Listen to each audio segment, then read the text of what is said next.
So I'm going to talk about my project that I'm working on, and I'm going to use it as a case study to talk about creative problem solving and finding your way from project to project, and especially in a time when you don't have any direction. And I feel like most of us in this room has probably been there once or twice, and we'll certainly be there again. So I'm going to start with my disclaimers. I am not a historian, nor am I a scientist or an English major. I live my life by making and find my way through life by project to project and just figuring out what's next. And part of that is trying to stay awake to opportunities that present themselves in synchronicity and meetings and all that, because there's really no linear path as a career artist. And I think there are more and more like freelance jobs and careers that are very similar as well. So it can be quite challenging and requires a good deal of faith in yourself and reliance on luck and a good network of people. So those are my disclaimers. For those of you who don't know, I grew up in Maine and went to school there and have been just trying to figure out life, especially since the pandemic. So part of me being here is my midlife crisis. And so I guess we'll start, we're going to kind of navigate through the lead up to today through a series of photographs that I've taken, and I'm going to start with this one. And so this is a waterfall in New Hampshire. This is a medium format photo film. I was using an old camera. It was in the fall. It was a beautiful day, and I was there with a new friend. And we had done some photography, put the cameras back in the car, like, oh, let's do another hike. And there's a loop that is kind of like a boundary trail, and let's do that. Neither one of us thought about temperature or time or the sun at all. So we started hiking, and we get up through this like beautiful birch area, and all the trees are yellow. And we're hiking up through like shin-high deep leaves, and realized we didn't know where the hell we were, and finally realized that all the blazes were yellow in a field of yellow and white. So it was kind of really hard to see. So we make our way up past that and decide to kind of keep on going, and the sun starts to set a little bit. Like, all right, well, I think we can make it. And then it starts to rain. It's like, oh, shoot, all right, this is getting a little hairy. So do we turn back down this very steep and now wet path, or do we keep on going into a route that we don't really know? So we decided to keep on going. And the sun finally sets, and I have my lamp, and it's still raining, and that's when my hiking partner's hips started to bother her. We had a choice at that moment. It was, do we turn back? Do we go forward, or do we stay put? And it was a moment that kind of stuck with me, and is the reason why I'm talking about it. Because I made this choice to, in the absence of knowing where I'm going, to continue doing the thing that I would do if there is daylight, right? So when you're hiking a trail, going along, you kind of know where you're going, and especially if you're just relying on blazes, you just trust that you'll get to the next blaze, and then you'll get the next blaze, and you'll just keep on going. And so I made the decision, one, did not want to go back. Two, we thought we would just, it was a shorter hike, so we thought we would be able to finish it and be safe and everything, so we decided to go. And as the hike progressed, her hips started to get worse and worse, and by the time we left, I was carrying her out of the woods. But what got us through was really just calling out the blazes as we would see them, right? And I forgot to mention that at this point, the blazes were no longer yellow, they were blue. So combined with the daylight balanced headlamp that we're using in the dark shadowy blues, again, the blazes were pretty hard to see. So we got through in that kind of mental shift of like, all right, I'm just going to do the thing. I'm going to trust the process and call out when the marker is there, and that reassures me, it reassures my partner. That's kind of the framework that I'm going to use for describing like my creative process is, the aha moment, or, oh, that's the thing. I'm going to chase that, right? I've been very fortunate to have some really good mentors along the way that has kind of guided me towards point A to point B. David Poole, who was an animator for Disney and became a very close friend, and we taught at Maine College of Art. Don Meserve, who's passed away now, but was a pretty well-known stone sculptor and interesting character. And then my current mentor, Wolf Richards, who got me into the I Ching and philosophy and kind of like a lot of internal development stuff. So other influences have been a philosopher at Maine College of Art, Dana Sawyer, Alan Watts, Joseph Campbell's The Tao Te Ching, and Andy Lee, who's a photographer who really influenced kind of the body of work that I'm doing now. I resonate quite a bit with like landscape photography, and it brings me a great sense of joy and inner peace and balance, and part of what I've been trying to do since the pandemic is chase that. And this is probably one of the last photos I took before the pandemic hit. And like many people through the pandemic, I was just not sure what direction to go in. I didn't have any work. I was lucky enough to have some friends who live up in the White Mountains in New Hampshire in a year round. And I filmed this on my way there.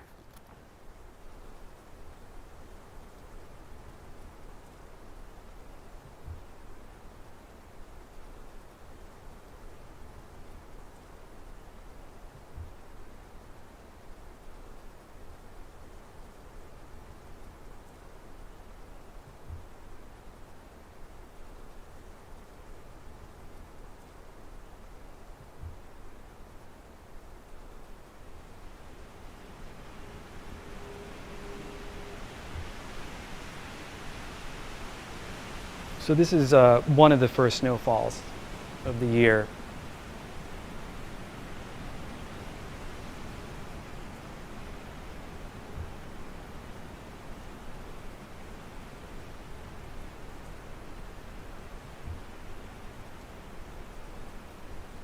This was a big aha moment for me as far as seeing what filming or doing photography is like with black and white with foliage. So the different tones creates different densities and makes just really interesting textures.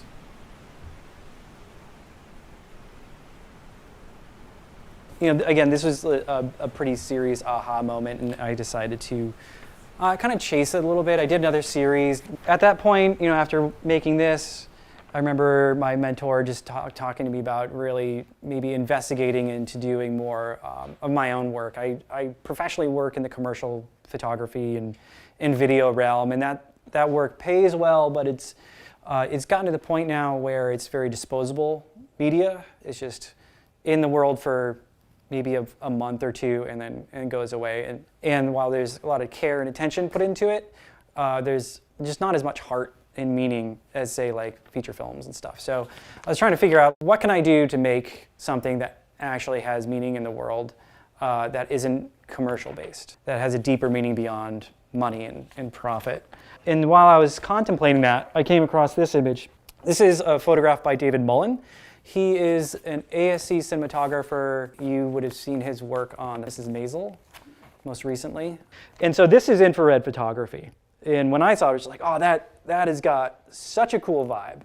How do I do that? I'm just curious about it. So infrared photography, you use filters or adapted sensors. Either that's digitally, there are films that are infrared sensitive, but I haven't really investigated that. Depending on the filters you use, you can shoot anywhere between like 700 nanometers to like 1,000 nanometers in the near infrared. And depending on which wavelengths you isolate, it affects the image. So the easiest thing to see is leaves turn white. It adds a lot more contrast and interest. So as part of kind of investigating this process, I did a bunch of tests. This was one of my first tests, and quickly realized talking to equipment, you definitely need a high-end filter to get the appropriate amount of like light transmission and contrast in the image. Cheaper ones just don't work. But that's part of the the problem solving of like learning a new technique, right? It's like, all right, well, I got the idea, I understand the process. Now, how do I refine it and move forward? So this is me just chasing the technique with no real project in mind. And so I also had my drone converted. I was lucky enough to get accepted into an artist residency on Svalbard. I was there in February, where it was about -30 to -40 Celsius every day. And it was a pretty cool spot. The reason why I went there was that the calculated average yearly increase in temperature is about 3 degrees Celsius. And so it's one of the leading places that climate change is affecting the landscape. And there's a lot of climate change research being done in Longyearbyen. There's a university there. It's a surprisingly robust infrastructure for being way the hell up in the middle of nowhere. And much like Kennecott in this area, it is an old mining town that then built more infrastructure around it. So I arrived there and was really hoping to meet up with scientists and photograph them doing their work. And I really wasn't successful for a number of reasons, none of them bad, but I just wasn't able to get into the network of scientists to be able to follow them. One of the major setbacks was just liability. Most of the field research was being done with students through universities, and that became a barrier that I wasn't able to overcome, which is totally fine. Then you move on to the next thing. So this is taken from the top of a glacier on the East Coast, looking back west. And then this is on the road to path to Barentsburg, where we had to turn around at this point because there was a whiteout. And then this was my backyard. The space that I was staying in, the Spitsbergen Gallery, the artist in residency space, was right near the glacier. So this is a glacier right here. And so without being able to document the researchers, I decided to start testing my infrared photography. And so using infrared, this was the first infrared photo that I took of the landscape, and immediately it was just like, oh, this is great, this is working. It just has all the emotion and energy that I'm really excited about, and transforms the landscape. It makes it a little bit more abstract. So I kept on kind of chasing this idea while I was there. And most of these are from right in Longyearbyen. And this one was really the kind of the key moment that stood out to me. It was like, all right, I can do something with this. And now, what other landscapes can I use this technique in? So again, still more of Longyearbyen. And then, I don't know where this is, but I did 2 13-hour days on a snowmobile traveling in 30-degree weather to get whatever shots I could. This is the edge of a moraine field here, and then the glacier here, and this took us an hour to get there. And the temperature dropped 10 degrees Celsius when we hit to the top of the glacier and came over to the east side of polar bear territory. Longyearbyen is a very beautiful spot.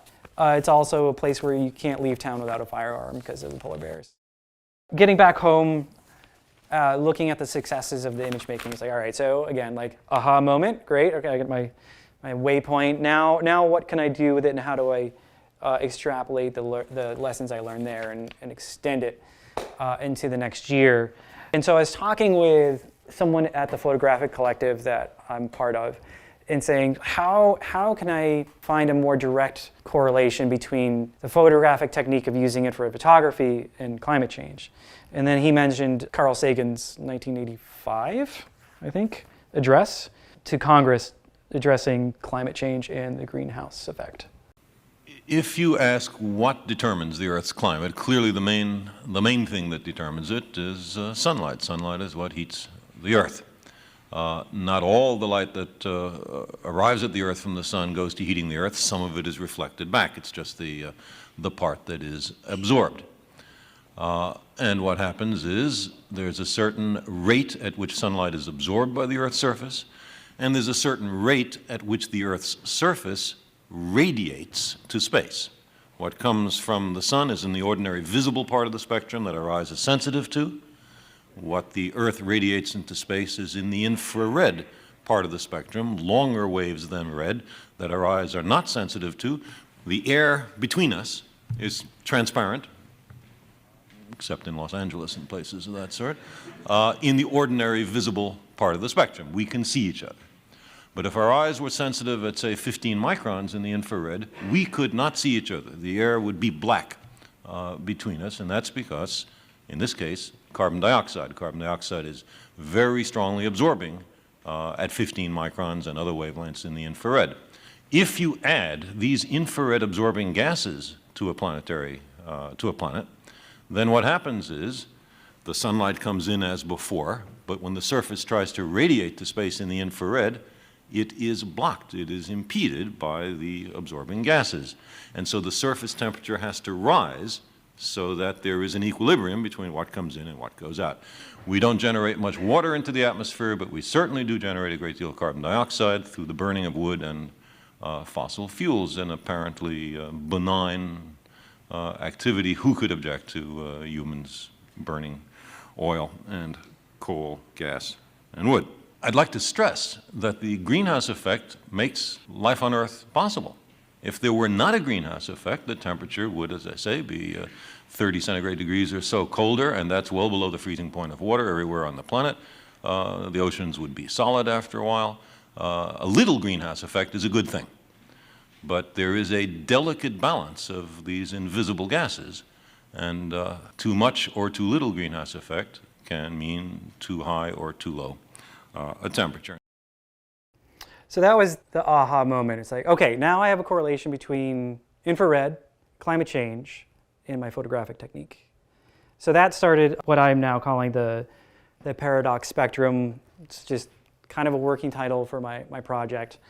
So now I had all that together, and then it became a question of where do I go with it? Luckily, I was able to get an artist residency on Vancouver Island, and later the staff position here. So I had my major waypoints, and then it was a matter of filling in how I got here. And so through that process, I came across this, and this is from the Nature Conservancy, and this is showing migration. The article says due to climate change. I don't know what they're referencing, but really what struck me was this right here. Because earlier I had heard on NPR a discussion about biodiversity density spot of Appalachia, right? And so those two images now came together for me, and I was at the time trying to figure out which kind of latitude I was going to come across at. Luckily, I had family in Virginia, so the opportunity presented itself, and my first destination was Shenandoah. And while I didn't get much time there, all these locations you're about to see, I've spent 24 hours to 36 hours at most. Most of the time is really like 12 hours. So I had 3 hours of photography time at these following places. And so just started kind of exploring the region, and it was a stunning drive. And so I lucked out for the most part with the weather, did run into some gray weather, which really affects the contrast of the process. So I'm going to have to kind of figure out how to resolve that as I move forward. Here's another example of what happens when it's gray out and you do infrared photography. So shortly after that, I continued to the Great Sand Dunes. And part of what I've been trying to do is go to places that have conservation success stories. And I've been using the Nature Conservancy's website as a major guiding source for positive storytelling in conservation and climate change.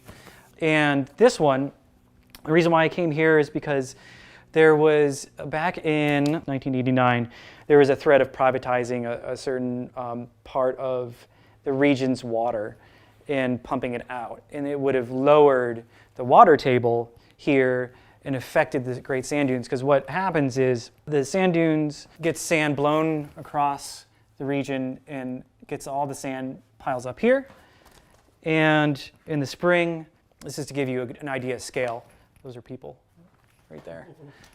So these are huge. And it's a fantastic landscape. But what happens in the spring is the creeks start to run, and the creeks take the sand from the back of the sand dunes and redeposits the sand along the front.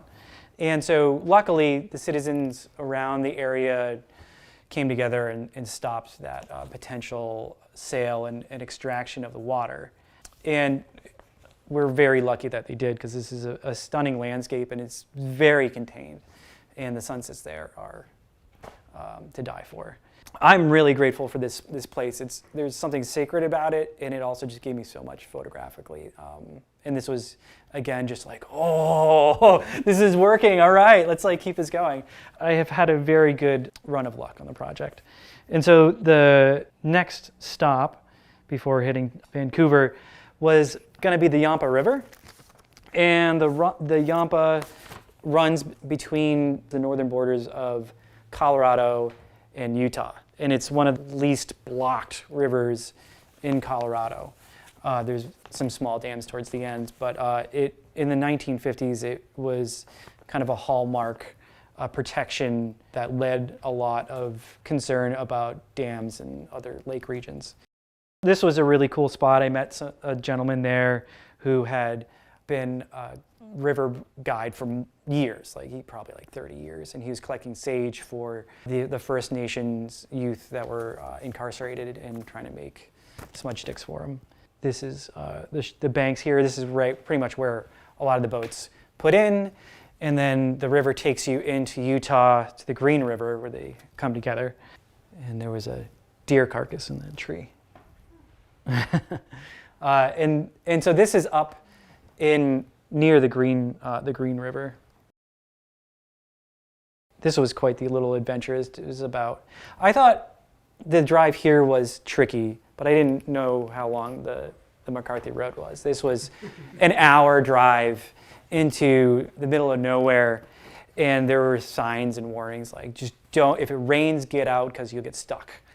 And so then I got to Vancouver and started doing more research, and this is kind of led to the biggest part of the project, which I'm going to continue when I leave here. And again, looking at the Nature Conservancy, they had information about what this thing called the Emerald Edge. And the Emerald Edge is the rainforest from northern Washington all the way up to southern Alaska. And so while I was there, being the surfer, I started researching tofino, and that led me to the Clayoquot Sound Biological Reserve. And this is a massive park that you're allowed to explore, but you can't talk about this region without talking about Meares Island. Meares Island has been populated for 10,000 years with the First Nations there, and it has some of the oldest red cedars on Earth on that island, ranging from 1,000 to 3,000 years old. In the 1980s, there was an improved industrial logging by the Canadian government on Meares Island. And Meares Island provides the region with the majority of its drinking water. Not only that, it's where the First Nations have some of their housing, and the trees are part of their art making and spiritual practices. So this is a really big deal. And later on, this became known as the War in the Woods. So what happened was that a bunch of the First Nations got together to do a blockade. In 1984 was the first blockade. And they created the tribal park as a means of trying to stop this push of industrialized logging. And more blockades ran into the 1990s.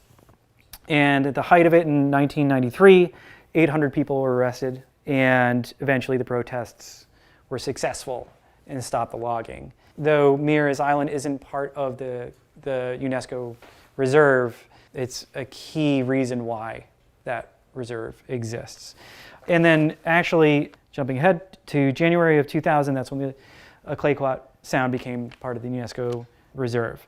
And there's still issues with the Canadian government and the First Nations. This is by no means a smooth relationship, but they were successful in preventing logging in their area. Most recently in 2020, not too far in Fairy Creek, was a major protest with about totaling 11,000 protesters fighting against logging and protecting old growth forests again. This became the largest protest in Canadian history.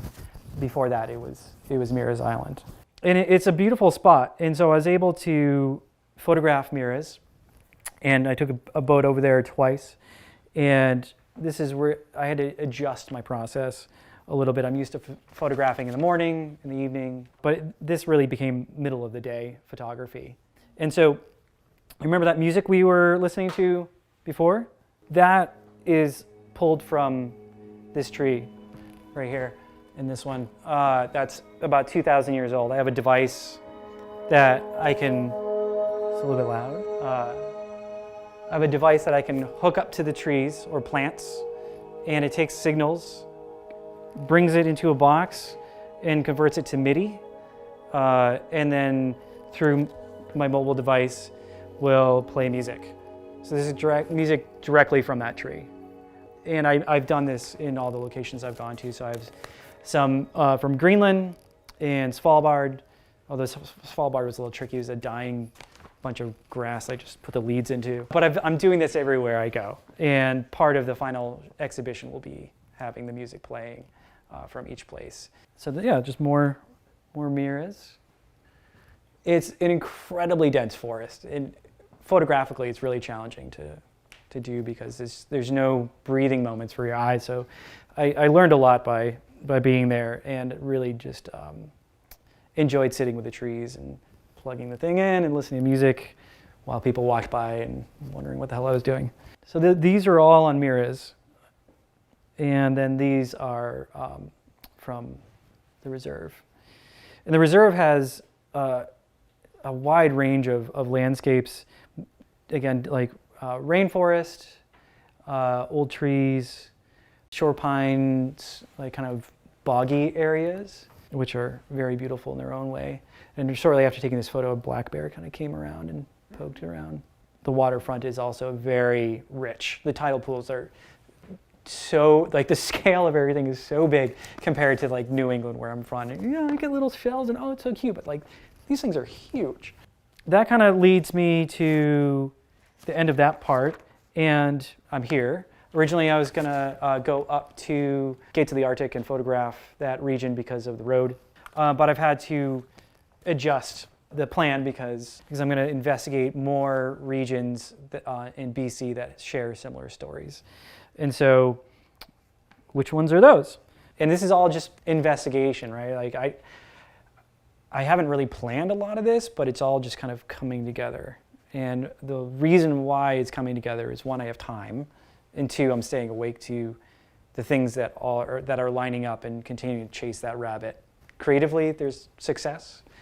Who knows what it'll lead, but I'm still following the path, looking for those blazes and chasing the aha moment. So the next one will be Haida Gwaii and Guayhanas. And they have a similar story of blockades in the 1980s as well. And Haida Gwaii has a really unique story, even that just a few months ago, finally through a whole ordeal, the British Columbia in May transferred the title of over more than 200 islands off the coast of Canada's west coast to the Haida people, recognizing the nation's Aboriginal land title as the first deal of its kind in Canadian history. So the government has given them back their land, and a lot of it, nearly 500,000 hectares of land. Hopefully, it'll become a case study for other places that are looking to do similar things. And then after that, I'll be going to Bella Coola, where again there was protests and blockades in the 90s, and has since become the Great Bear Rainforest. And there are grizzlies there, and also a white bear that is called like the spirit bear, I believe. Yeah, which someone has made a movie about with Ryan Reynolds narrating it, because what other Canadian are you going to get to do it? Other than that, I'm potentially going to be looking at photographing Gulf of Maine because of the sea temperature rise. But for now, I'm constraining it to the BC area. And I'm just going to continue to chase that as long as I can, and hopefully there'll be an exhibition in a book. But really, so all that to say, 2 years ago I didn't have any direction, and through a lot of work and a lot of faith and a lot of synchronicity and help by other people, I was able to figure out a path in a time, where I was full of existential dread. Not that that's gone away, but this is helping me manage it, because art is also therapy. So hopefully there is something you can take away from it as far as chasing an idea when you're working on a project and you seem to not have any direction. One thing that I meant to stress that I haven't is the importance of not doing in the process too. So we're told that we should be always working and doing something, and that's not true. The time off is equally, if not more important, to the time of actually doing, because it allows the opportunity for inspiration and for you to be ready to act when the opportunity arises.